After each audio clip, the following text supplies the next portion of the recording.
Hey everyone, Gabriel Nassif, aka Yellowhat, and today I'm gonna share with you what I would be playing in tournaments this weekend. I'm gonna start with Modern, and the deck I'm actually probably gonna play in the Magic Online challenges.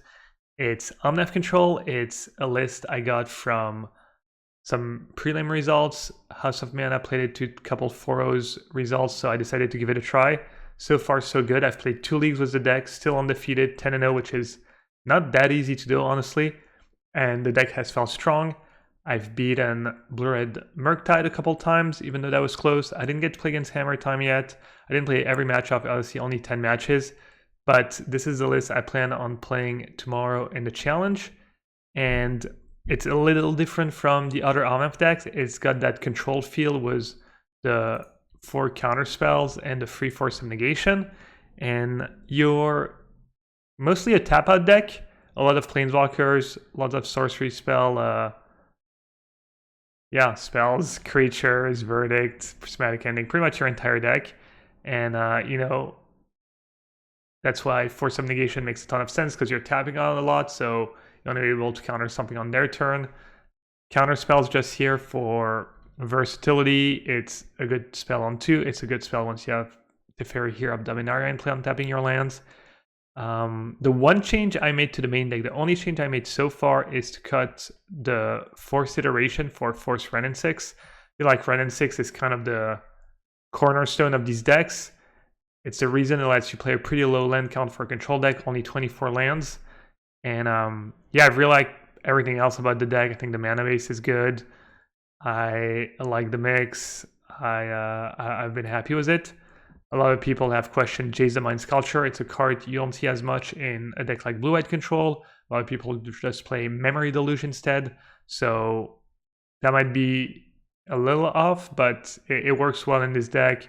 It impacts the board. The -1 of the Jace just bouncing your creatures is very relevant in this format. So yeah, that's it. That's it for the main deck.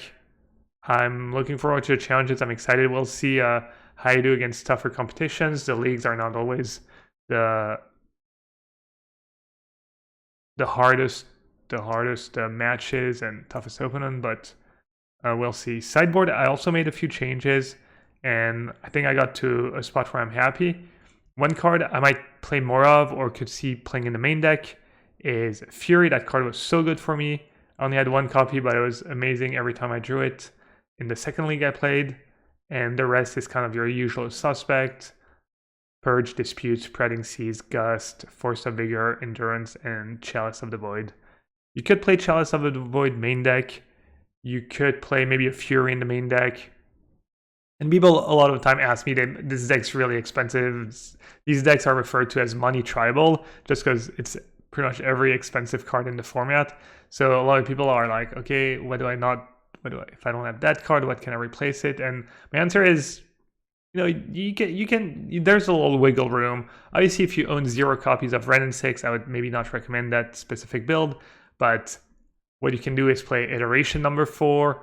You can maybe play some 1-mana removal spells like Lightning Bolt or Unholy Heat.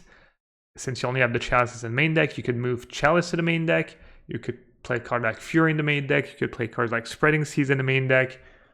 All these cards that are not super targeted, you can move to the main.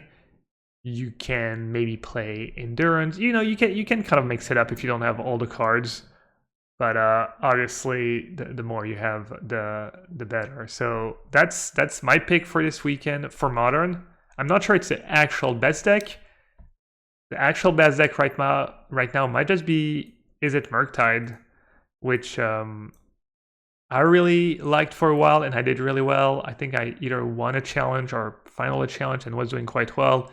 The format got hostile to it, maybe not as much anymore, and people have kept tuning the deck. I think that's the list Doom Switch used to win last weekend's challenge. And one thing you can notice is only free Lightning Bolt, and Consider over Opt and Thoughtscour considers just more consistency, less explosivity, I guess. You're not milling as many cards, but consistency is great. So I like that change. I feel like this list makes a ton of sense. And I like the sideboard too, the 2 Jays, the 2 Blood Moon. Dress Down is a card I've played a tiny bit with, but it seemed good. So why not? Explosives for Hammer Time. Blood Moon against Blue-White Control in other control decks. You got Relic for the Mirror and Graveyard decks. And the main deck is pretty stock. Yeah. So if I was going just with my head and I was trying to win a tournament this weekend, I might go with Is It Murktide, even though it's hard to not play the Omnath deck when I'm on a 10-0 streak with it. A couple other decks I like, but I feel like maybe are not as good right now. Living End's been kind of my pet deck ever since Modern Horizon 2. I've done really well with that deck. And even when the field is prepared and you feel like you should be an underdog on paper, that deck just always performs for me. I'll have these turns where I felt like nothing quite went right and I'll still end up being 5-3. So that's usually a good sign, when you feel like you're struggling and things are not going well, but you're still winning more than you're losing. That's not bad. And for Magic Online players, they fixed the bug with Architects of Will. For a little while, when you targeted your opponent, they actually got to reorder their card, so you were basically stuck always targeting yourself, and it could potentially cost you a game. But yeah, that's probably the build I would go with right now. I will put all the deck list links to all the deck list, text copies, maybe a pastebin link or something in the description. So don't worry. I got you covered as far as this goes. And last deck, obviously close to my heart, Blue-White Control. I think Blue-White Control is solid, but I feel like it might be a tier below some of these other decks, a tier or two below. I've been experimented with Fire Ice. I've quite liked it. The problem is I had to cut a card like the Force of Fairy Time Reveler. I'm not playing Cryptic Command. No Jace in this build, all Memory Deluge. I'm only playing Free Spreading Seas in the main deck and only 2 Chalice. So it's tough. It used to be that with Blue-White Control in Modern, you had a lot of mediocre options. And right now, it feels like you have a lot of great options. All these cards, Third Chalice, Force Spreading Seas, Force the Fairy, maybe Cryptic Command. All these cards would be cards I would be happy to play in the deck. There's not even Shark Typhoon in the deck anymore, but you got to make choices. So this is how I would play Blue-White right now, but I'm not sure this is where I would go.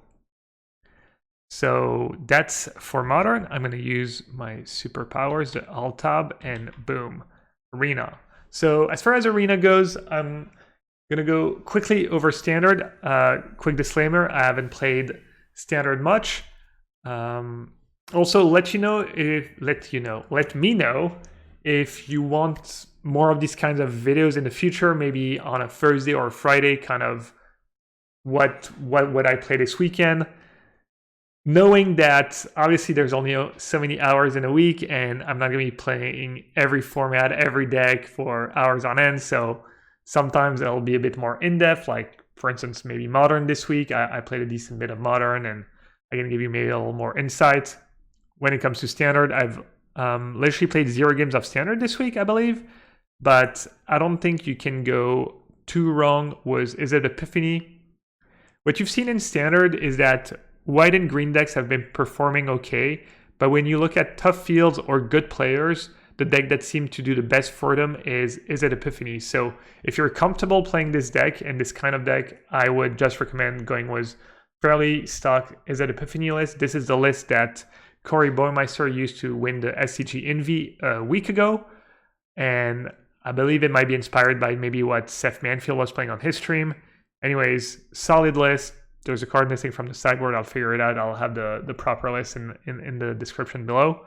But yeah, if you're not comfortable, Mono White's still a fine choice. Mono Green's a fine choice. There's been these Esper Control and Blue-Black Control deck that have been doing okay, but if you have the confidence and a little time to practice, maybe I'd recommend Is It Epiphany for Standard this week. And next, a format I've played a bit of this week is Historic. I've played some fun decks like Enigmatic Incarnation, can be quite good too. I have not played Is It Phoenix, which has impressed me. Whenever I play against Is It Phoenix, no matter what I'm playing, I feel like it's a tough matchup, and there's no easy wins against this deck. This is a deck that performed very well in a Red Bull tournament in Japan, and that was the best performing list was 4 Smoldering Egg. There's a ton of ways you can build your Phoenix deck, a ton of card choices. So I'm not sure this is the best build, but I will say whenever I've played against Phoenix on the ladder, I've been impressed, and it's been tough, and I've usually lost. So this is one of the builds you can go with. As far as decks I've played, I enjoyed this John Citadel deck. If you're maybe not super comfortable in the format, it's a deck I recommend. It's actually a list inspired by one of my Twitch viewers and subscribers and mods, Felix. He actually qualified for the Arena Championship, was a list very close to that. He was qualified for the qualifier and did have a ton of experience playing Historics, so he decided he just wanted a deck that didn't really interact with his opponents, basically kind of do your own thing, a deck, share your pinging creatures here and there, but you're mostly trying to ram to Bola Citadel and go off with Bola Citadel, Woe Strider, etc. Just one-shot them with the sack ability. So that list's been strong for me. I know there was V Moshevitz on Twitter was asking what he should play. He didn't really have a ton of time to play, and I kind of suggested that deck for that reason, kind of do your own thing kind of a deck. So yeah, I think that deck's quite strong. Another deck I've had success with and had a little time to tune is Abs and Auras. It's an old Auras list with the new Enchantress. That card's been phenomenal. It's a great addition to the deck. I was talking about the Enigmatic Incarnation deck. Also a great addition to that deck. Basically, any deck that uses that card well got a huge upgrade. You've seen a lot of just straight up white-green Enchantress decks do well on the ladder, and Sissis is the main reason. So yeah, your usual, obviously, 4 Corpse-Painted Dancer. You see I actually trimmed a SRAM.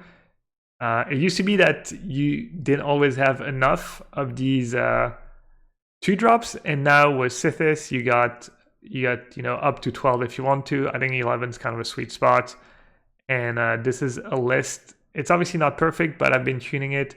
One card that's pretty cool and that I didn't really know existed before I started playing the deck again is Reprobation. It's mostly a better Helid's Intervention. It does let them chum block with their creature, but the fact that it can't remove it over the course of a few turns is nice.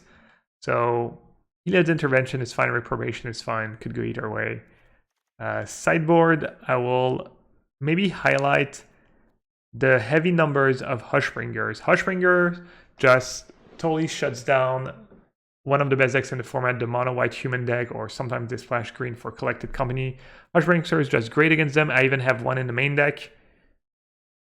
And the rest is more dead weights for these Esper Sentinel turn 1 could be really tough to beat.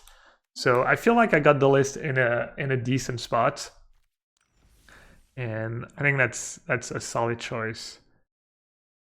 Let's see. I guess I talked about that Incarnation deck, so I'll give it a quick look.